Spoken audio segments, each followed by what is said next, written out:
Bonjour, mon ami. Je suis Paul K. Lemire, coming to you live from downtown Niagara Falls, Ontario, Canada, in the studios of 4680Q Radio. And this is Absolutely coming to you live. And man, oh man, do we have stuff to talk about this week. Unbelievable week for the Habs. I can't say enough. The word of the day, A2. A2, and that's what I've been saying for about a month now, over a month, maybe 2 months. And Hughes lived up to my favorite saying for him, expect the unexpected. And that's exactly what happened this weekend in the draft, in the free agency, free agent frenzy, they call it. And I'm going to tell you, what an exciting couple days for the Habs. We just went out. The bottom line in the draft was Habs do not need any more draft picks since they already bloated up from the last 3 years, about 33 picks over the last 3 years, and we had 12 this year. And it showed by them moving picks for what they considered potential elite players like Dobson or prospects they had their sights like Zarkovsky. Was a tremendous draft for the Habs, especially when they give up their first 2 picks for a guy like Dobson. I mean, come on. This is just what the doctor ordered. Just what the doctor ordered. I love it. Let's look at what happened. But first, a couple of your comments, Habs trivia. Then we're going to get into what happened. And in case you're wondering, they're saying, hey, why isn't he wearing a Habs shirt? Well, guess what? This isn't just a Habs shirt. This is a shirt from the 2016 Winter Classic that happened in Fenway Park in Boston. And the Habs dropped the Bruins like a bad habit, 5-1 in that Winter Classic, and you gotta love it. Desharnais, Gallagher, Pacioretty, and Byron scoring 2 goals to hammer the Bruins 5-1. Mike Kondo, what was his name? Mike Condon,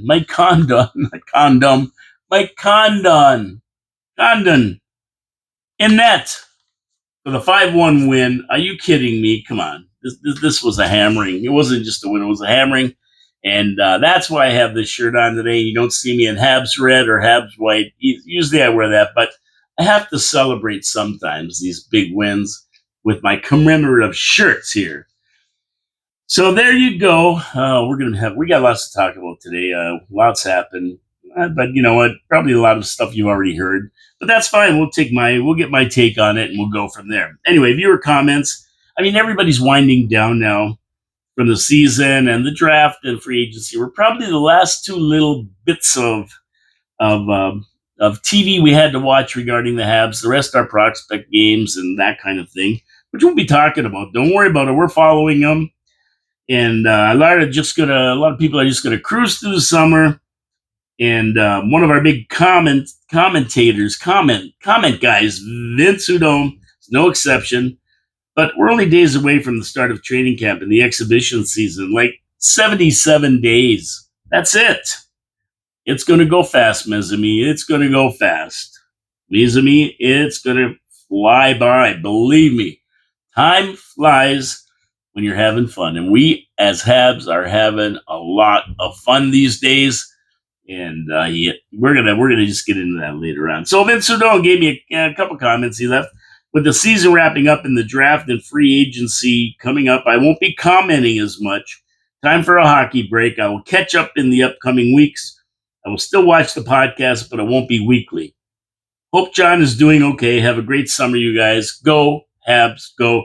And we thank you for your support, Vinny. Vinny's always there, answering our trivia questions and just tuning in and giving us comments. Vinny is well-versed in the Habs. I mean, it's fun to hear from a guy who not only loves the Habs, he knows them well. He knows a lot about the Habs, Vinny. And that's cool. And we invite everybody to leave comments and tell us what you think and correct us when we're wrong. And just basically chime in because it's a group thing, man. It's a group thing.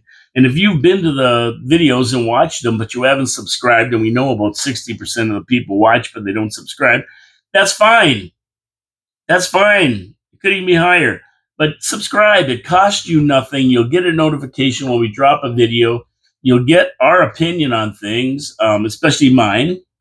when John's here, a little bit more analytical of a show. But at the end of the day, it's it's our opinions, and we know people have different opinions. They don't like some of the stuff we say. They love some of the stuff we say, and they agree with us. Either way, it doesn't matter to us. It's about talking about it. We're all excited, and our end goal. Every Habs fan, their end goal is the Stanley Cup. That's what we're working for. That's what we're shooting for. And whenever anybody talks about the Habs moving this guy sucks. It doesn't matter what they say. At the end of the day, their heart is with the Habs, and they want the same end result as we do. The drive for 25, that 25th Stanley Cup, which I can say will be brought back to Canada by the Habs in the next couple of years. Hang tight. Help is on the way. Oh, Vinny. Okay, well, Vinny, we're going to miss you for the summer here, but I'm sure you'll get in there and chime in every once in a while. Also, at Vinny Who Don't, finally got around to finishing your podcast today. What a big trade on Friday. Yes, it was. It was a big trade. Extremely happy to get Dobson. Him and Hudson will be great at moving pucks to our forwards and creating scoring chances. What a pickup by Hughes and Gordon. Also to some promising players in the draft, including Zarkovsky in the second round with great hands. Hopefully he will work out for the Habs. Demidov knows him, so that's a bonus. Next, if free agency on Tuesday. We'll see what happens, if anything, with the Canadians. Go Habs, go. And yes, Vinny, Dobson was a great signing. I think this was genius. Yeah, moving those two picks out, getting a bona fide defenseman, top 4 defenseman for sure, maybe top 2. And the price was not out of line since we have so many draft picks already to onboard. 16 and 17 picks were expendable for the right deal, and this was it, the deal we were waiting for. And here we go. Now we only have one deal left to make, and everybody knows what that is. But I'm starting to think the deal's already been made. And we'll talk about that later. So, thank you so much for your comments all the time, Vinny. We really appreciate it. Thank you to everybody who left comments. It wasn't just Vinny. There was Claude LeMay and a bunch of other guys who left comments. And I can't remember them offhand, but we always thank our commenters. Leave comments, thumbs up, thumbs down if you agree with us, subscribe, that kind of thing. Thank you so much. It's funny, you talk to these guys all the time, like Vinny Hudot, and we've all almost become friends. Vinny wants to go to a game, and all of us get together, and I just love the idea. So you never know what's going to happen when you get into it, and maybe we can get a gang going and have a really good time. Okay, let's get the Habs trivia. Vinny, I didn't make it too complicated, but I don't know. This is kind of a tough one. Habs have had a long history of savvy trading. We know that. There's one trade that is considered the best trade ever. I'll give you the names. You tell me what Canadians or who Canadians acquired and why this is considered the best trade of all time. And there's some controversy exactly what is the best trade of all time. What was the best trade of all time?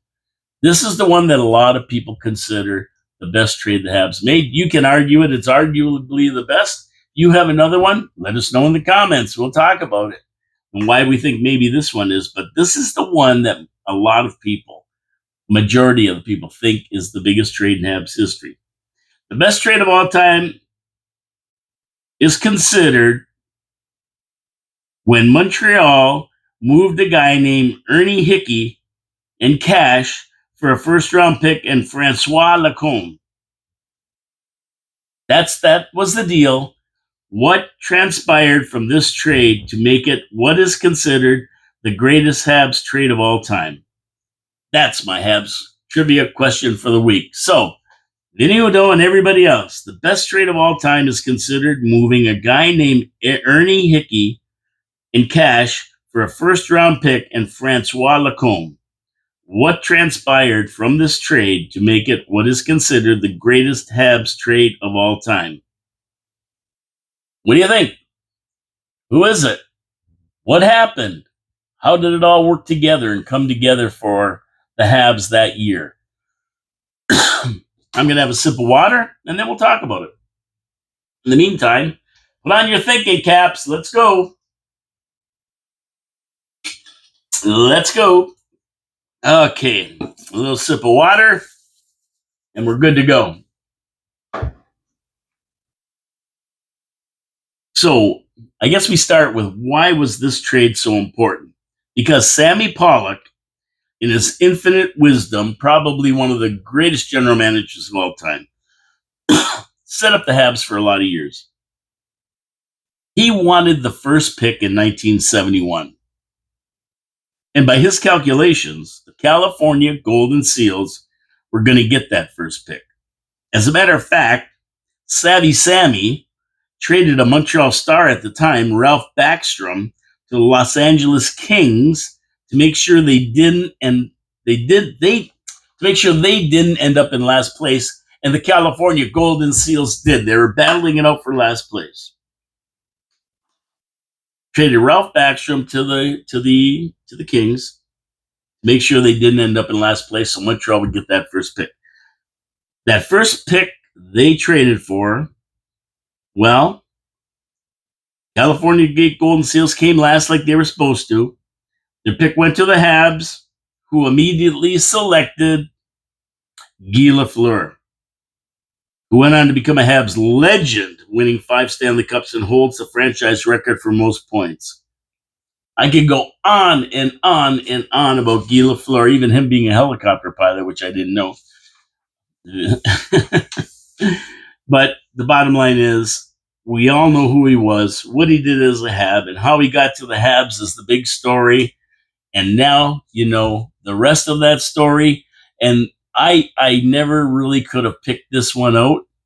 I mean, we know the story about Ken Dryden and how he got drafted by Boston and then blah, blah, blah. But that was good. That was good. But I think I'll stick with Guy Lafleur and this being the best trade ever for the Montreal Canadiens. Now, Montreal's done some pretty big things. I mean, one year they bought the junior team so they could get John Beliveau. So that was that wasn't a trade, but that was a pretty big move by the Habs. They've done a lot of that kind of thing. And Sammy Pollock was just a genius, man. He really, really knew how to work the system and work the teams and work everything for Montreal's advantage. But yeah, Ernie Hickey, California Golden Seals, and some cash. And they got the first round pick and Francois Lacombe in return. And that's how we ended up getting a flower and Guy Lafleur. Okay, did you get that one, Vinny? I don't know. Did anybody get it? I'm sure somebody did. This is probably common knowledge to a lot of people. I never knew it. I never knew the names. I knew how they got Guy Lafleur, but I never realized who the players were in that kind of thing. Okay, so let's move on to free agency. And free agency really was quiet, with the Habs looking for a select piece. That second line center, but they weren't going to overpay for it, to be honest. Goaltenders and second line centers were really at a premium, and most big free agents ended up signing with their original teams. I think when I was watching it last year, they spent $1.2 billion on free agents, all the teams. And this year, I don't even know if it was $500 million. It really dropped. Habs only gave qualifying offers to 5 RFAs: Dobish, Primo, Farrell, Struble, and Trudeau. Sauce, Harvey Pinard, Simon O. Lindstrom, and Hoffmeyer were all left off the RFA on the market. They were left on the market. They didn't sign them. Not sure what happened to them now. We'll see where they go. They're just sitting there right now, I guess, unless somebody picks them up. If nobody picks them up, I would imagine they go back to Laval. And then we turned around and we traded Primo to the Canes for a 7th round pick next year, I believe. And I'm glad he was. I'm glad he was traded. I was a big Primo fan, but never felt he had a real chance to play for the Habs, to get up there, to be number one. I always thought he was going to be our number one. He was called the next Carey Price. But for some reason, when he got to the NHL, he just couldn't cut the mustard. That was the bottom line.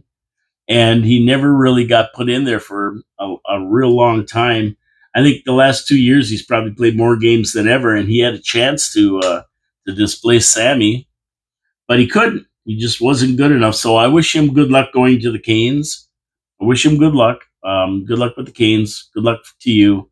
I think somehow that it just didn't work out in Montreal, but you may well be seeing Primo as a premier goaltender at some point. No, a lot of people say, nah, he would have done it by now. Hey, he's still young. He's not that old. Goaltenders take a little bit longer. Sammy might be one of those. And I wish him the best. I wish him the best. Dvorak went to Philadelphia. Now, these were the players that I wanted to get rid of. I said that last week. Here's the players I want off the team, and I want to start bringing these young players up. So Dvorak went to Philly. Armia went to the Kings. They're all free agents, UFAs.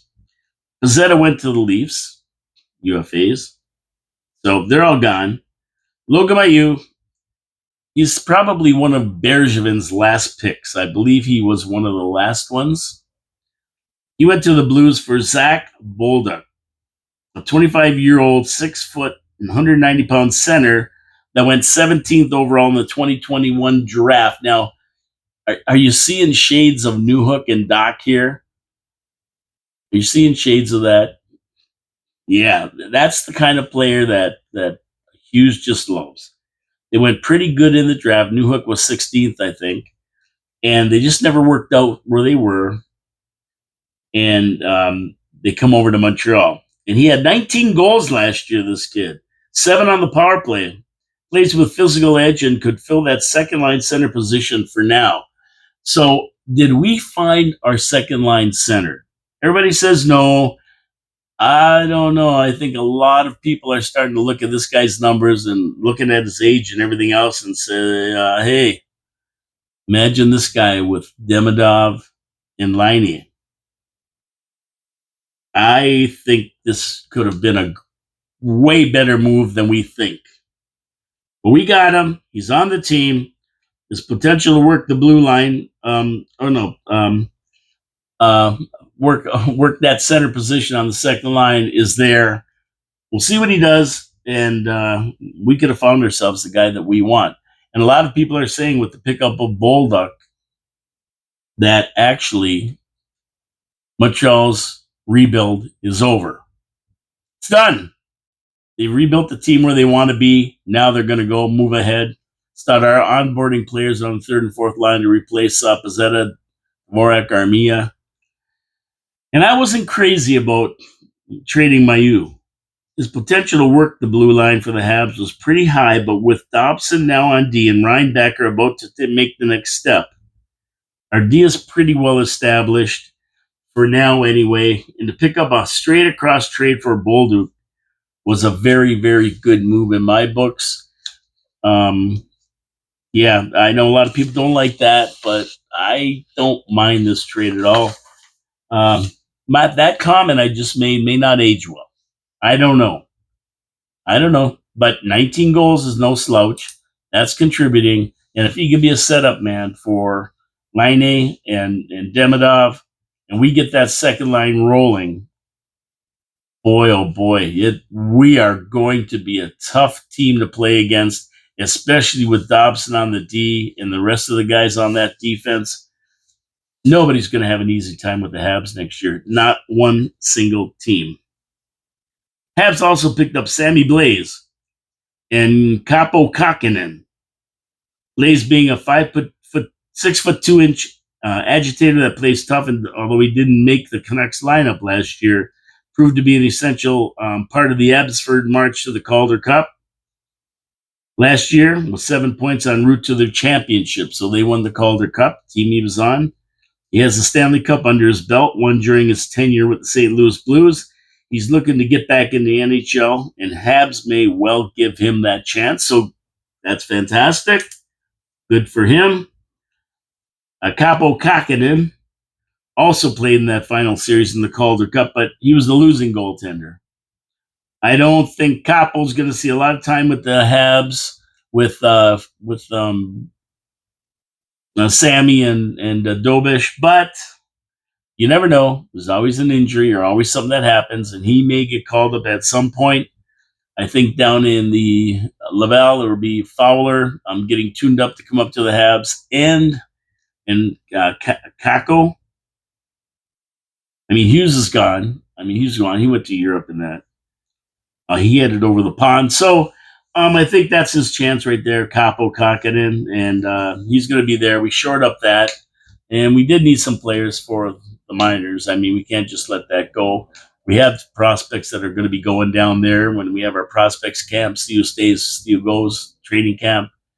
Then we'll go from there. So it's going to be interesting to see exactly what they do when it comes down to September, October, September. So we'll see. We'll see what happens. It's all there. We'll see where we go with it. Okay, so in the draft, free agency was fun. It was a little bit boring, but fun because a lot of big names, except the Ehlers, they basically signed with their teams. Bennett, Marchand, Ekblad, some of the bigger names, they all signed with the teams they were going to sign with. Bose. So they signed with the teams they were with, and they didn't move around too much. So in the draft, Habs gave up 16 to 17 to acquire Dobson from the Islanders. Habs gave up second-round picks to move up to number 34, and this was an interesting one. They gave him to Boston, and they acquired Alexander Zarkovsky. And, this is a name that I really never thought of, but because it was second round, so I never really delved too much in the second round. But the Habs had him a lot higher than that. They thought they were going to get him 16, 17.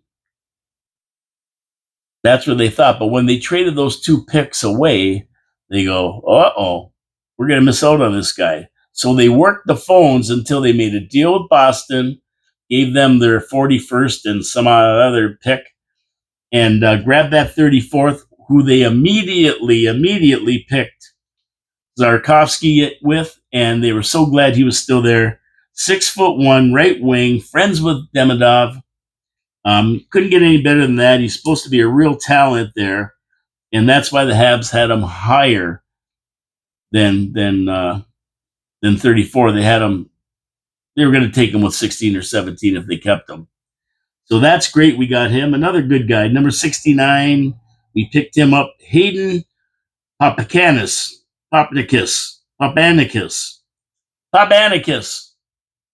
6'4" center.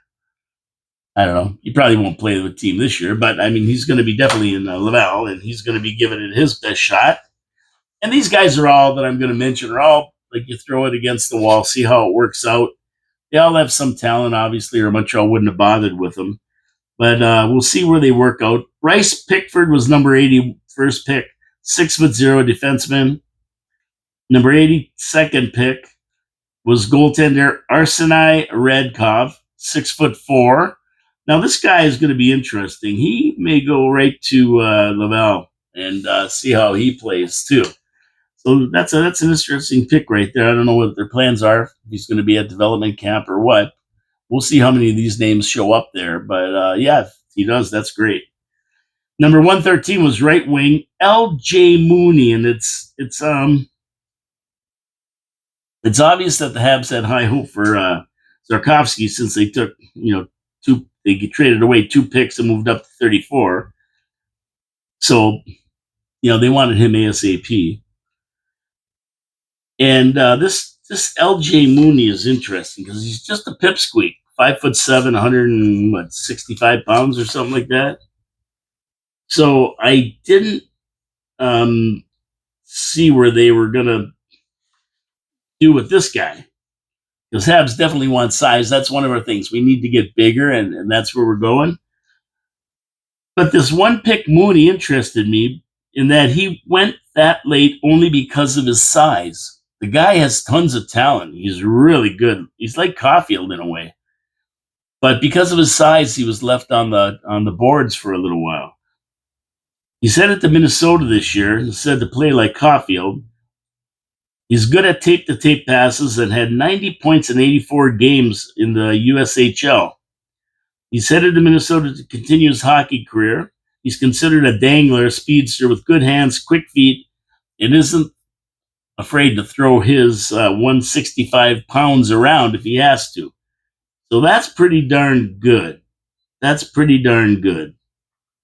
So that's an interesting pick by them. Shorty, 5'7", 165. But they had a method in their madness. They picked up another goaltender at number 145, Alexis Cornoyer, 6'3". Picked up another defenseman at 177, Carlos Handel. Number 159, they picked up another defenseman, Andrew McNeil, 6'3". And at 209, they picked up another defenseman, Maxim Vig at 6'1". So you see where they're going with this. Out of their later picks, they picked up 1, 2, 3, 4 more defensemen. So, of course, they're all hoping that, they'll be good enough to play in Laval, or if they're not, they're going to be going back to their teams to shore up their game and come up to Laval next year. But it's interesting they picked that and a couple goaltenders, which is, we're going to need goaltenders. Fowler's supposed to be the guy. We'll see. I'm sure he'll be up at some point. And if not this year, next year. So he's gonna, he just got to Laval late in the season. But we'll see how he does. We'll see where it's going. But we got some good draft picks here that may pan out for us. You're always looking when you're drafting players. You're always looking for that diamond in the rough. Those later picks that end up being tremendous, and they really, really are something. We've seen it a lot of times, and with a lot of players that don't go in the top 10 or 15 or even 20, they go in second round, third rounds, but they come up and they have tremendous potential in the league, and they live up to that potential. So we'll see where these guys go. We'll keep our eyes on them over the season for sure, and over this summer, the rest of the summer, and the prospects camp and training camp if they get invited, tryout camp, and that kind of thing. Like I said, Caden Primo's career is over as a HAB, and I wish him all the best. Another big one that hit the news. We're going, holy geez, Caden Primo gone. That and Logan Mailloux were a couple of expect the unexpecteds. I think a lot of people didn't expect Mailloux to be gone. They expect him to hang around the Habs for a while and move up and be a part of their defense. I guess the Habs didn't see it that way, and I think that would happen in a lot of these cases.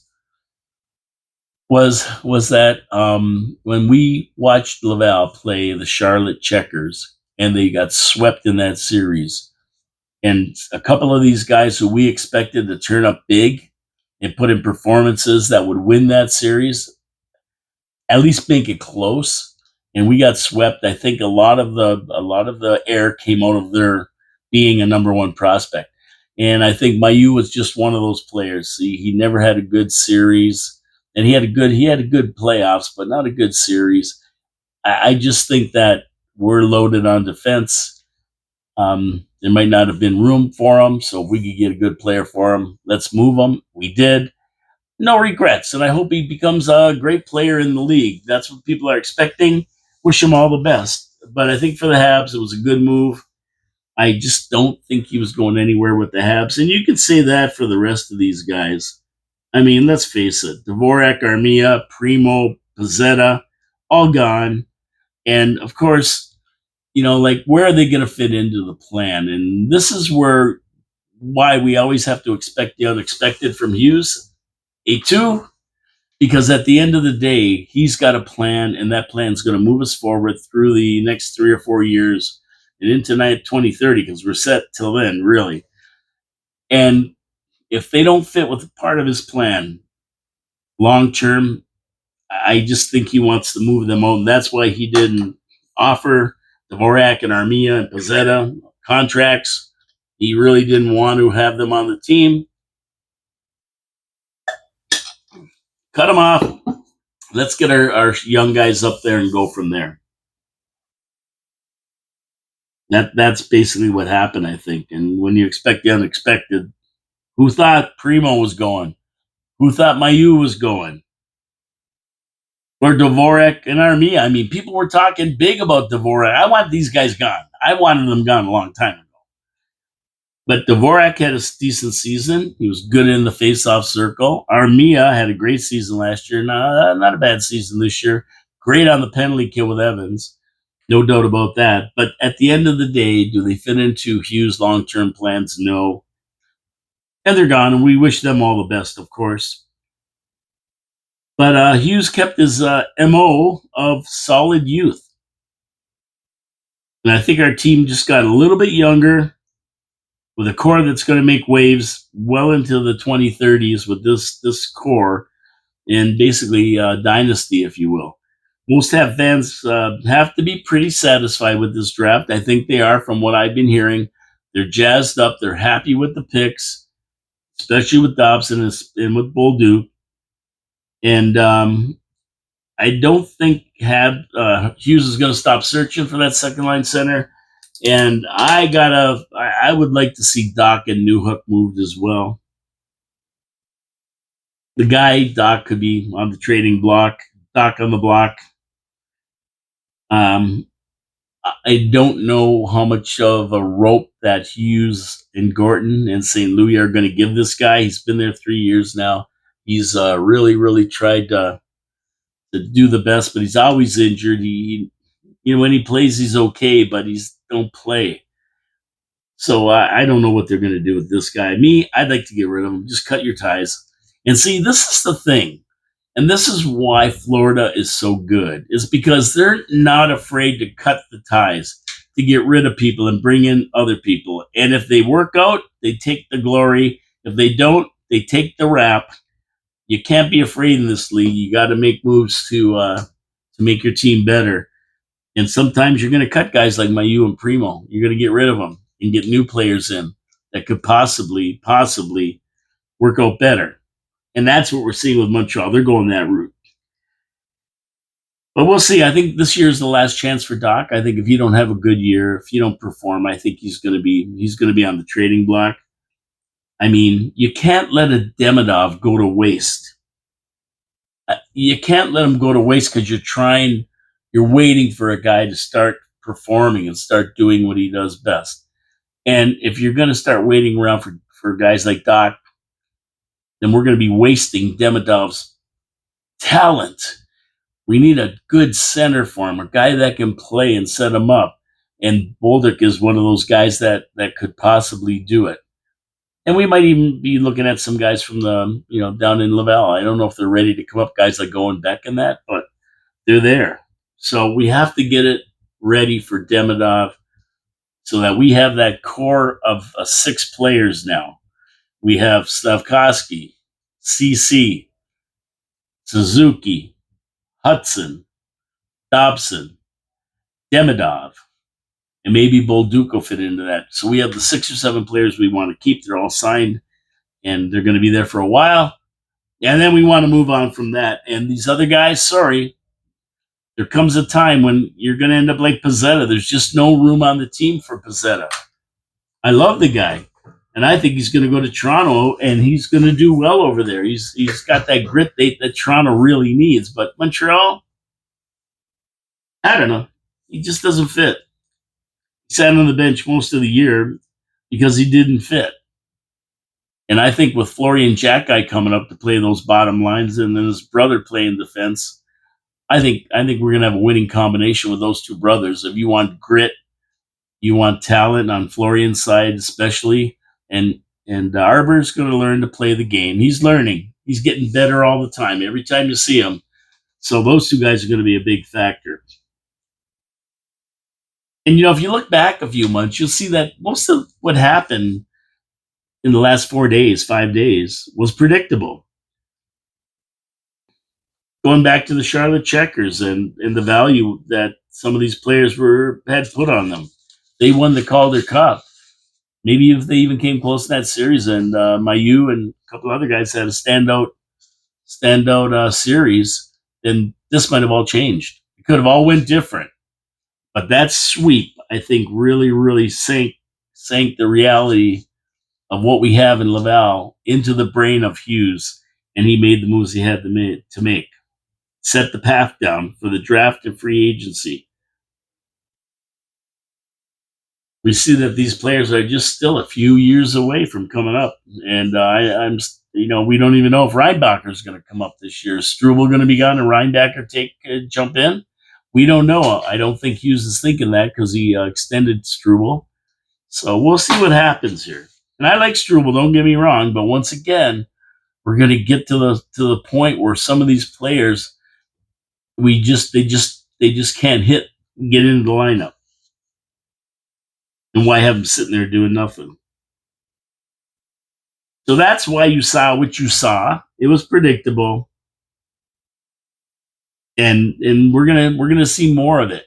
And when I say expect the unexpected, these are the unexpected moves that we didn't think were going to happen. Maybe some people did. I really certainly didn't think Primo or Mayu would be gone, but there they are. There they are. They're out of there. And I think most of the replacement players Habs picked up were just younger versions of what we got now. Maybe bigger and a little bit tougher than the players we had, Dvorak, RV, and those guys. And more like the Pizzetta type of player, but with just a little bit more talent, a little bit more talent, a little bit more ability. Some of these guys, but it's going to give our guys too. We got to get some of these guys onboarded too. Moen Beck, Florian Jacki, Wawa, Joshua Wawa, and give them a real chance to make the big club. This will open up some room and give them some time. All in all, a great draft for the Habs. Very great UFA day. And Hughes isn't finished. Expect the unexpected, mon ami. It's the way Hughes operates, and he still has one more piece of the puzzle he may be looking for, although Bull Duke steps up and fills that in. Guess what? The pundits that say the Habs rebuild is done, they're all going to be right. And now it's a matter of onboarding all the picks that we've had over the last 3 years, 4 years, 40 picks, something like that. Now it's a matter of just getting them NHL ready, getting them up, and bringing the ones like Hage up. He's got to come up. I mean, we've got a lot of stuff that's got to be up.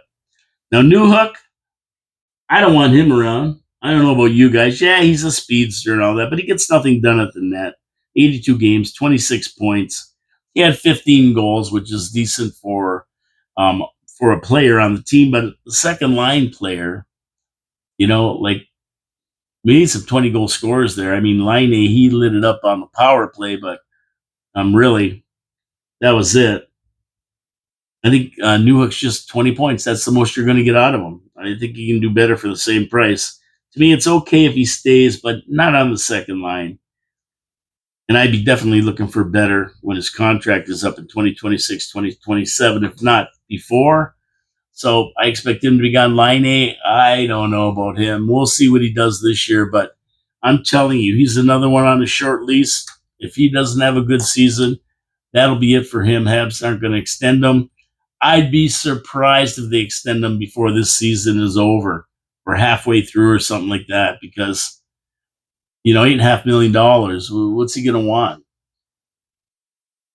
Yeah, I don't like the idea. I think the guy's a little bit cagoots, and he's just not. I think we have just as good. And I know he's got a good shot and all the other stuff there, but if he doesn't play, what good is it? Yeah, and he got 20 goals. Okay. What do you get? I don't know, 16 on the power play. Excuse me, you guys. Sorry about that. I apologize. But he got a lot of his goals on the power play with 15 or 16. 5-on-5, he's really not a factor. I want somebody who's a factor 5-on-5. You can't depend on power plays all the time. So I'm not crazy about him neither. But it was neat on the free agent frenzy show yesterday that all the guys on the panel, a lot of them, picked the Habs as big winners in this draft, but also picked them to be the next Canadian team to bring home Lord Stanley's Cup. And I said that with Edmonton. They're not going to win. The Montreal Canadiens are going to be the next Canadian team to bring home the Stanley Cup. They're on their way right now. A lot of people are saying they're the team that's going to bring home the Stanley Cup.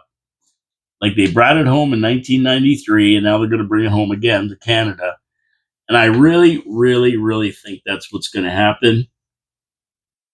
We have the core of players, we have the prospects, we have the management that knows how to work the prospects and the draft and the free agency. We have a guy who knows what he's doing, have trust in Hughes, always expect the unexpected. So we have the personnel we have so far. I'm not a huge fan of Marty St. Louis, but I think that for now he's going to be a good enough coach to get this done. He got us to the playoffs. I must admit that last game of the season, but better late than never. I don't think we'll be waiting to the last game of the season this year. I think the whole season is going to be we're going to be in playoff position the whole season from day one. We're going to have a great start, and we're going to keep going. And we got that core of players all signed, ready to go for the next 5 or 6 years. And I think these future stars and the guys that we drafted, some of these guys will be up, some will be moved that we already have. But at the end of the day, nous sommes une équipe de destin. We are a team of destiny, and nothing's going to stop that. That's where we're going. Okay, so I don't have much more. We kind of went through the draft and free agency and that kind of thing, and basically, um, you saw it all. If you didn't see it all, you probably heard it a million times. So I'm not gonna hammer the point through. Other than I'm glad that we got rid of some guys that I wanted to get rid of. It worked out great for me. We have the replacements to fill in for them. We have some great guys sitting down in Laval ready to come up. And Hughes went and got other players that can fill in Laval because we don't want to tap out our farm team either. We want to have a good farm team. So I think it worked out really, really good. And I think that you're going to see a lot of these names I mentioned today. They're going to be playing for Montreal in the near future. And you'll see them develop in Laval.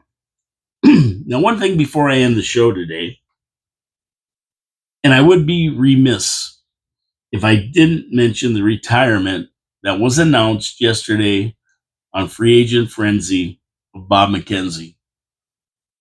And this was something that surprised me. I guess we all know that these guys are getting old, all of them. Doesn't matter who it is. Button and Duffy and the whole bunch of them. But you never think they're going to retire. They just have been around so long and they're just part of it. But they do retire, and Bob McKenzie announced that yesterday. I can't remember a time when Bob McKenzie wasn't working with hockey. He seems to be one of those ageless guys like Danny Gallivan and Foster Hewitt. You never think these guys are ever going to go, but they do. They do.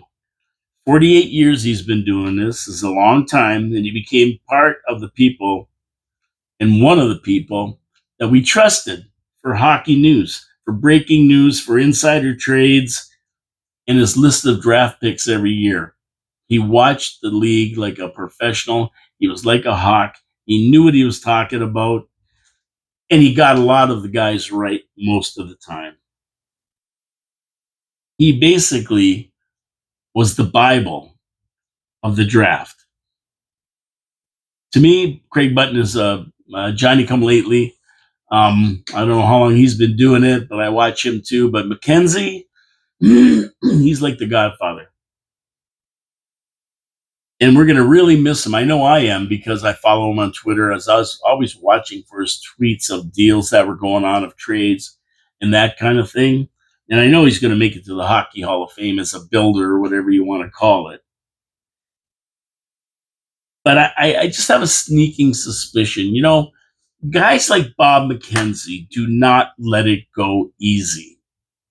I know they say, "Oh, I'm going to golf more, and that's it. I'm done after so many years." I don't know how old the guy is. What is he? He's got to be closing in on 70. Got to be. At least in his late 60s. And I have a sneaking suspicion that he won't be able to just walk away. He might not have that weekly deal, or he might not be doing what he did before with the draft and traveling all over and that kind of thing, but he's still going to have his feet in it. You just can't get out of it. Every time I try to get in, they pull me back, or they pull me back in, just like the Godfather. And somebody said he retire in 2020, and I don't know, maybe he did. I don't remember it, but I think that in 2030, someone's going to be asking the same question about 2025. Didn't he retire in 2025? And it's just because it's not that easy to walk away. Hockey pulls you back in. I'm sure it'll pull Bob back in somehow. He'll be around somehow. And of course, absolutely wishes Bob all the best in his retirement. And hopefully he has a great retirement and enjoys it. And that's it for me today. We're gonna find out more about these picks and where they're going and that kind of thing come the summer with the prospects games and of course the invitations to training camp, the tryouts, and that kind of thing. They got 58 players that I read last time. I'll go through that maybe next week. We'll talk about some of the players invited, but things have never looked better. Excuse me. For the Habs, we cleaned house, have signed a core of future stars. The culture is good. The additions are going to make us that much better. Our team got younger with a prospect pool second to none in the NHL. We're going to make some noise this year, and I truly believe a cup is not that far off. It doesn't get better than that. That's a guarantee. That's a guarantee. Absolutely, it's a guarantee. Thank you for tuning in, everybody. My name is Paul Calamir. This is Absolutely coming to you live from the studios of 4680Q Radio in downtown Niagara Falls, Ontario. I will be back next week at noon, like usual, and I believe John's going to be in next week. He sent me a message saying he's probably going to be in next week. So we got lots to talk about, and we'll get his take on all this. And like I say, he's more analytical than I am. He's more analytical than I am. So he's going to give you his insight into it. We thank you for tuning in every week. Don't forget to subscribe to the channel. Give us a thumbs up, thumbs down, leave comments. God bless you all. Go Habs, go. We'll see you next week at noon on 4680Q Radio.